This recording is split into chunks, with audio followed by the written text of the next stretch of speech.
Losing a pet, of course, we have discussed last time, that is something extremely traumatic every time we go through it. It's almost like you losing a being, a human being. It's the same kind of loss which people go through.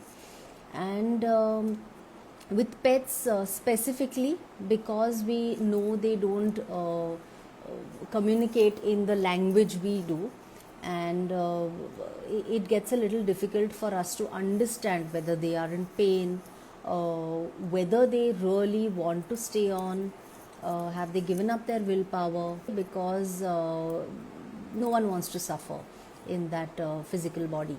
So many a times vets themselves come forward and say that this animal may not pull through, so you all can take a decision of pulling the plug. And that is something which as pet families, as a family, you all have to take that kind of a decision. It is extremely difficult, because you are, ideally it is in your hands to let go of someone's suffering.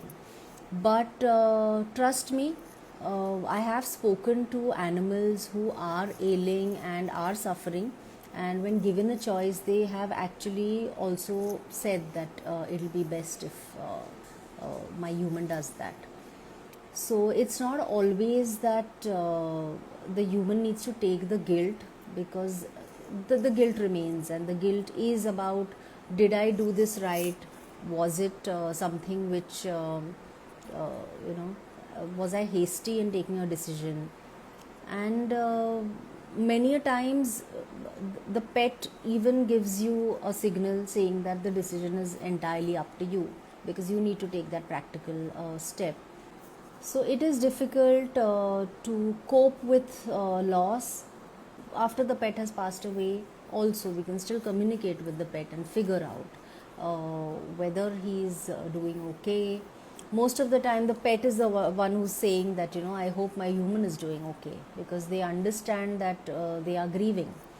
So and grief is something which you can't instantly erase it. You have to go through that entire process, and the process, mainly when it comes to, as we said, we have to take a decision.